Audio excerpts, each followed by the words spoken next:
ગોંડલ શહેરમાં આવેલા કોલેજ ચોક ખાતેના હનુમાન મંદિર નજીક એક સગીરને લાકડા અને ધોકાથી માર મારવામાં આવ્યો હતો। ઘટનાની જાણ થતાં સગીરના પિતા પહોંચતા તેમને પણ માર માર્યો હતો।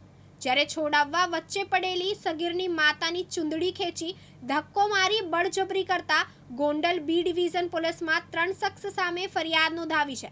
તેમજ ફરિયાદીનો સમાજ હાથમાં પોસ્ટરો સાથે એકઠો થઈ ગયો, જેમાં લખ્યું હતું કે હર્ષભાઈ આવા ગુંડાઓનું સરઘસ કાઢો, ગોંડલમાં ગુંડારાજ, ગોંડલમાં યુપી બિહાર જેવી સ્થિતિ।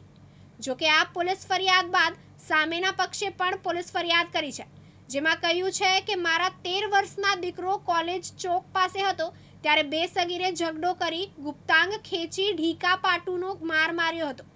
મહિલા ફરિયાદીએ ફરિયાદમાં જણાવ્યું હતું કે ગત તારીખ 18 માર્ચ 2025ના રોજ બપોરના 4 વાગે મારી પત્ની અમારી 4 વ્હીલ લઈ ગોંડલ કોલેજ ચોકના ગ્રાઉન્ડમાં પહોંચતા ત્યાં સામે ઘણા બધા માણસો ઊભા હતા।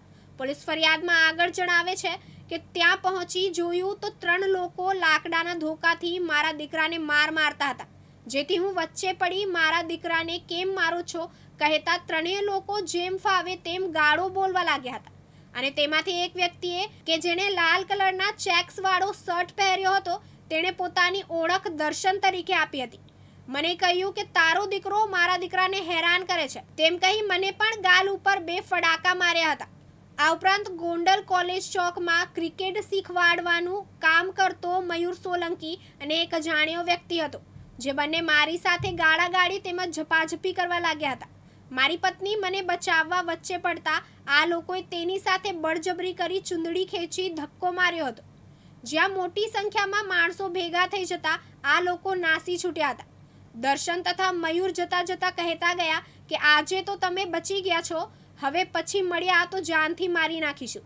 મારા દીકરાના શરીરે પીઠ તેમજ હાથ પર માર માર્યો હતો, જેથી શરીરે ચાંઠા પડી ગયા છે।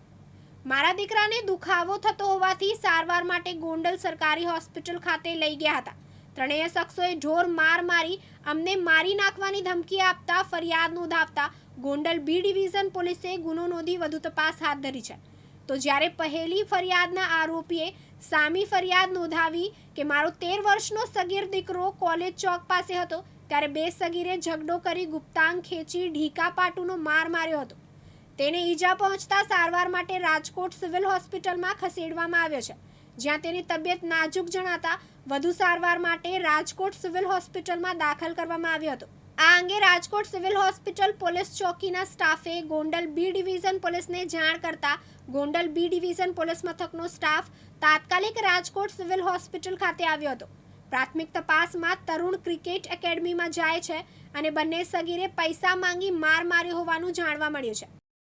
સમીર લક્ષ્મણભાઈ સાટોડિયા, ઉંમર વર્ષ 42, અમારી વાઈફ પારુલ।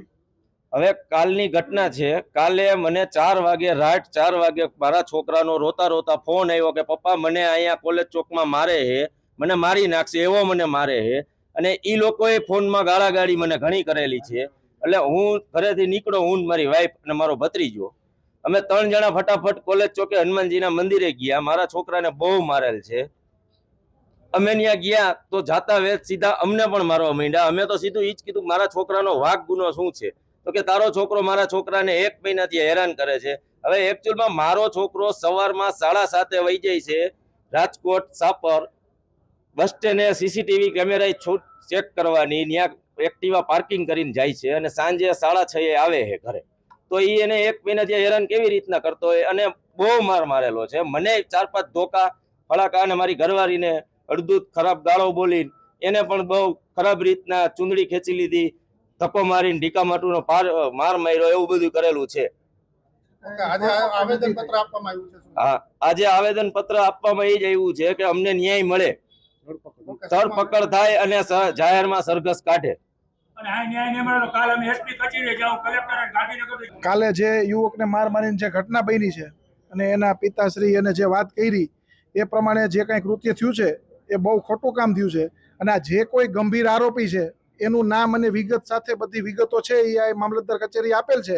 આ આરોપીઓનું કડકમાં કડક કાર્યવાહી થાય અને આનું સરઘસ નીકળે, જાહેરમાં સરભરા થાય, જેથી કરીને કોઈ પણ લુખા તત્વો છે એ આવી રીતના ધોકા લઈને ગામમાં ન રખડે અને કોઈ રીતે આવી રીતના કોઈ હિંમત ન કરે કે જેથી કરીને કોઈ નિર્દોષ યુવાનનો ભોગ ન લેવાય, તે માટે કડકમાં કડક કાર્યવાહી થાય એવી માંગ છે. ફટાફટ ધરપકડ થાય અને જે કાંઈ કલમો ઉમેરાતી હોય અને આને કડકમાં કડક કાર્યવાહી કરી દાખલારૂપ સજા થાય, જેથી કરીને આવનારા સમયમાં કોઈ પણ લુખા તત્વો છે એ ધોકો ઉપાડવાની હિંમત ન કરે અને ગામમાં કોઈ લઈને ફરી એવી હાલત ન થાય, તેના માટેની માંગ છે. અને એની સંપૂર્ણ તૈયારી કરે અને તંત્રનો સાથ સહકાર આમાં પૂરો મળશે એવી હું આશા રાખું છું. આશિષ પાટડિયા, દિવ્યાંગ ન્યૂઝ, ગોંડલ, રાજકોટ.